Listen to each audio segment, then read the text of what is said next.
और अब प्रदेश के अंदर हम लोग one district one medical college को प्रभावी ढंग से आगे बढ़ाने, लगभग 6-7 जनपद हमारे ऐसे बचे हैं जिन पे हम लोग अब फाइनल रूप से आगे बढ़ाने की कार्रवाई को आगे बढ़ा रहे हैं। हर जिले में आज डायलिसिस की सुविधा हो चुकी है।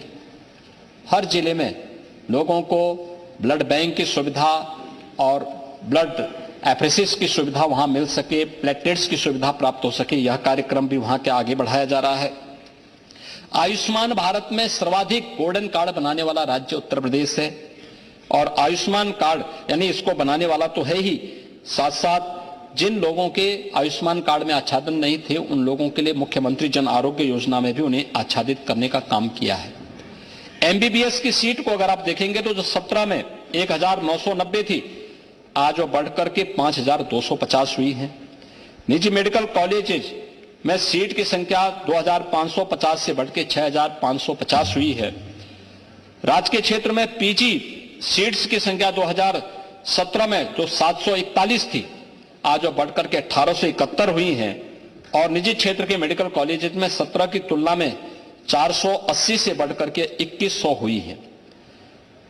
इसके अलावा सरकारी मेडिकल कॉलेज में सुपर स्पेशलिटी की सुविधा भी उपलब्ध करवाने की कार्रवाई की है और इसमें सीट्स भी बढ़ी हैं। एसजीपीजीआई में 8 नए विभाग के कार्य भी प्रारंभ हुए हैं। आईआईटी कानपुर में भी 500 बेडेड एक सुपर स्पेशलिटी चिकित्सालय के निर्माण की कार्रवाई के लिए राज्य सरकार भी उसमें योगदान दे रहा है, जिसमें school of medical research and technology इस कार्य को भी पूर्ण करने में राज्य सरकार पूरी सुविधा उपलब्ध करवाने का काम कर रही है। महोदय, इसके अलावा रोजगार के लिए सरकार ने जो कार्य किए हैं, इसमें 7.5 लाख से अधिक सरकारी नौकरी सरकार ने उपलब्ध करवाई है।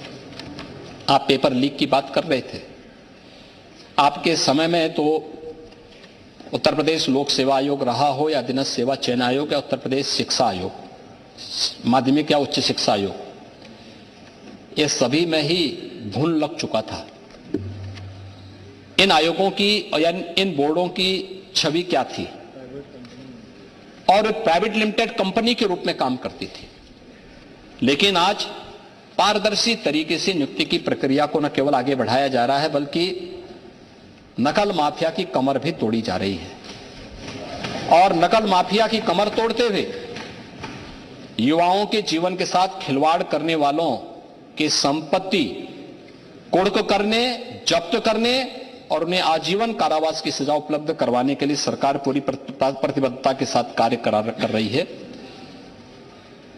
हमने एमएसएमई सेक्टर को जो आगे बढ़ाया, एमएसएमई सेक्टर से 2 करोड़ से अधिक रोजगार सृजित हुए हैं। प्रदेश के अंदर 15 लाख करोड़ रुपए के निवेश के प्रस्ताव को जमीनी धरातल पर उतारने का परिणाम था कि 60 लाख नौजवानों को सीधे सीधे नौकरी मिली है। और इसके अलावा हमने अब नए बजट में हम जो घोषणा करने जा रहे हैं वह आउटसोर्सिंग से या संविदा के कर्मचारियों को न्यूनतम मजदूरी को बढ़ाने की एक बड़ी क्रांतिकारी घोषणा होने जा रही है। बहुत बड़ी घोषणा होने जा रही है जिसको हम उसी में करेंगे। मैंने मुख्यमंत्री युवा उद्यमी स्कीम के बारे में पहले ही आपको बताया है।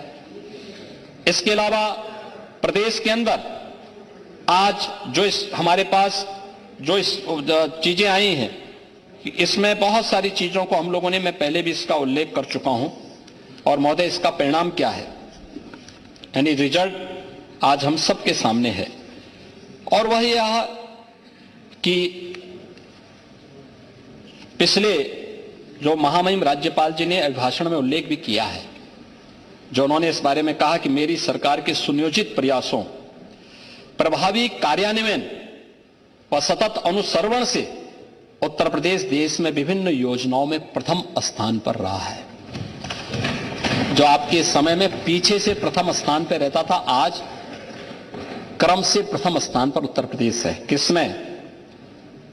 एक पर्यटन में, धार्मिक, आध्यात्मिक और सांस्कृतिक आयोजनों और पर्यटकों को आकर्षित करने में आज उत्तर प्रदेश शीर्ष स्थान पर है। आप मुझे गत वर्ष ही 65 करोड़ लोग आए थे और महाकुंभ का आयोजन अकेले एक ऐसा आयोजन है जहां 65 करोड़ श्रद्धालु आ चुके हैं।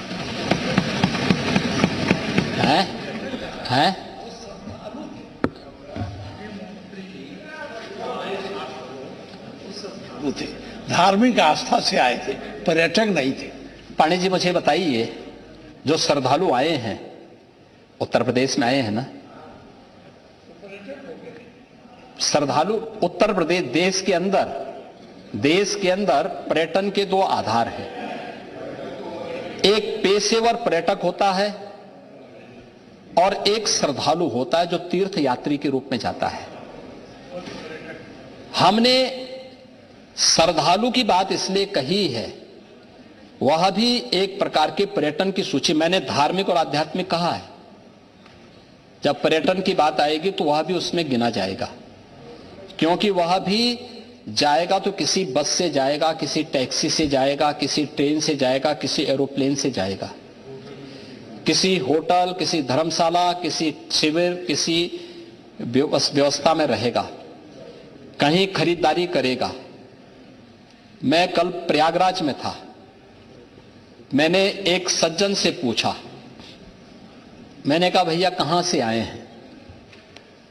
उन्होंने मध्य प्रदेश के एक जनपद से कहा। तो मैंने कहा कितने लोग आए हैं? उन्होंने कहा हम 60 लोग एक पैकेज के साथ आए हैं। मैंने कहा 60 लोग आए हैं। मैंने कहा तो पैकेज क्या था? उन्होंने कहा कि 3 स्थानों पर वह हमें लेके जाएंगे। मैंने कहा कहां? कहा प्रयागराज, अयोध्या और काशी। तो उन्होंने कहा हमने 5100 रुपये में टिकट खरीदा है इन तीनों स्थानों के लिए। आप मुझे बताइए, 5100 रुपये एक व्यक्ति ने खर्च किया है ना, इस दौरान खाएगा भी ना, कहीं खरीदेगा भी ना। ये मैं क्या कहूं, यही पर्यटन है, यही पर्यटन है। यहां अनुष्ठान कर यहां आ रहा है, श्रद्धा भाव के साथ आ रहा है, आस्था भाव के साथ आ रहा है। और अकेले प्रयागराज परसों जब महाकुंभ का समारोह होगा तो 65 करोड़ से अधिक श्रद्धालुओं को आने का अनुमान है इस पूरे आयोजन में। और उत्तर प्रदेश में गत वर्ष ही 65 करोड़ श्रद्धालु आए थे। देश के अंदर कोई नहीं इसके समकक्ष। दुनिया के अंदर आप देखेंगे बड़े बड़े आयोजन लोग करने के दावे करते हैं, लेकिन लाखों में पहुंचते हैं। इतनी बड़ी संख्या नहीं, ये संख्या उतनी है जो यूरोपियन यूनियन की पॉपुलेशन से 1.5 गुना से अधिक है, अमेरिका की पॉपुलेशन से 1.5 गुना से अधिक है। लगभग उधर जा रही है। और उन सभी को आज भी आप नकारने का काम कर रहे हैं, आज भी सच्चाई नहीं स्वीकार कर पा रहे हैं। इसके अलावा मैंने प्रधानमंत्री, पांडे जी गोवा वाले नहीं है, आप लोग ऐसा मत बोला करें, उनके पड़ोसी हैं, वो नहीं है।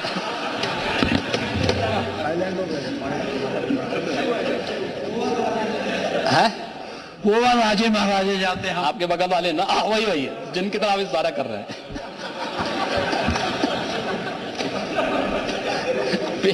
पीएम आवास योजना में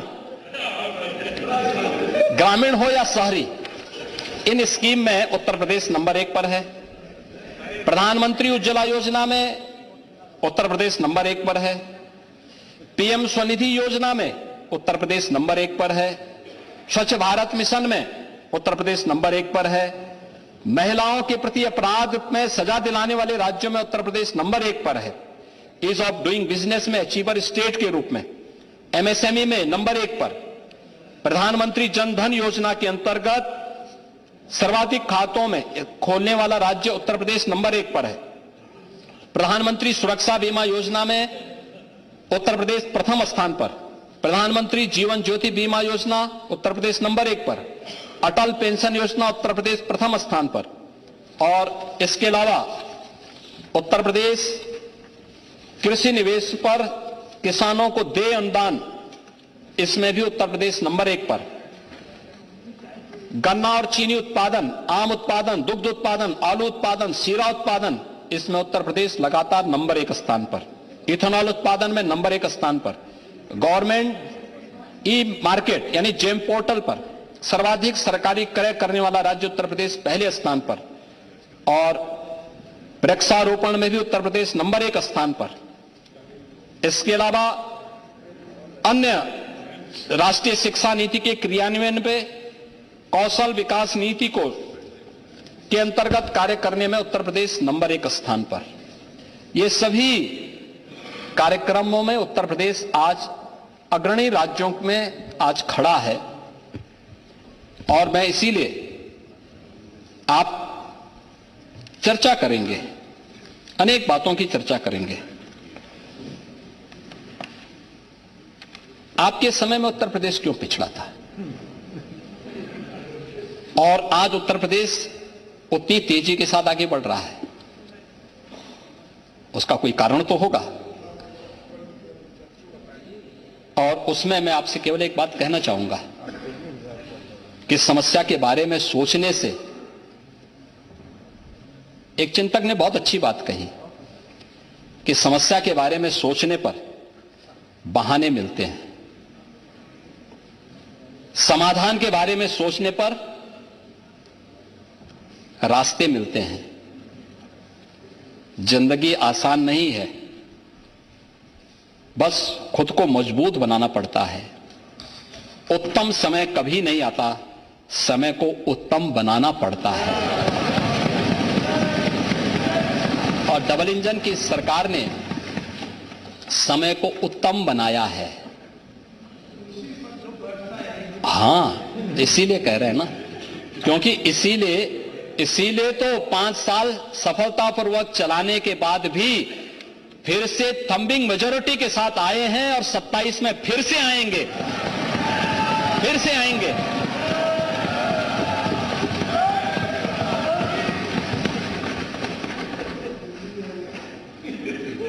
और इसीलिए मैं आप सबसे कहना चाहूंगा कि कुंभ के बारे में आपकी जैसी दृष्टि थी वैसी सृष्टि नजर आई।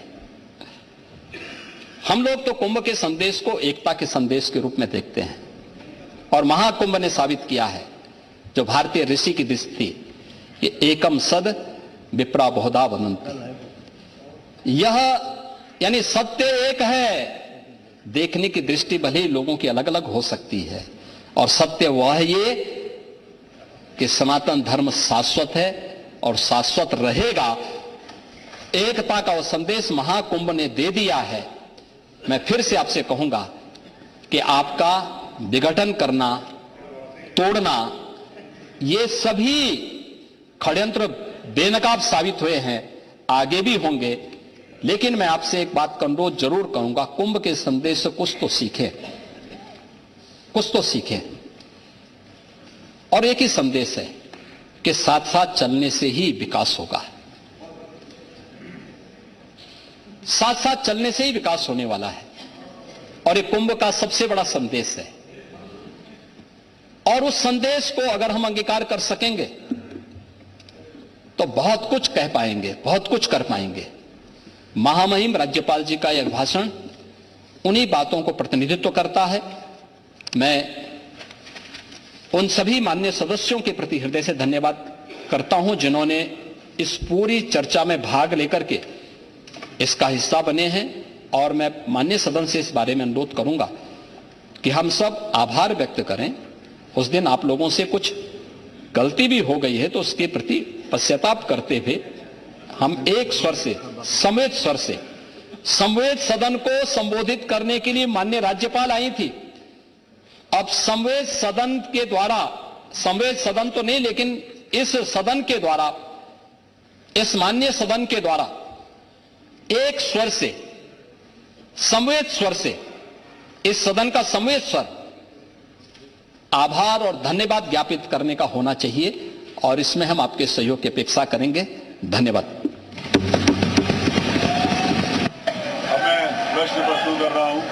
अब मैं प्रश्न प्रस्तुत कर रहा हूं श्री राज्यपाल द्वारा दिए गए अभिभाषण। तो देखिए, सीएम योगी आदित्यनाथ की तरफ से बड़ा बयान दिया गया, कई बातों का यहां पर जिक्र किया गया। 2027 में फिर से आएंगे, ये महत्वपूर्ण बात महाकुंभ ने दिया है। एकता का संदेश उत्तर प्रदेश की जमीन से पूरी दुनिया में एकता का संदेश दिया गया है महाकुंभ के जरिए।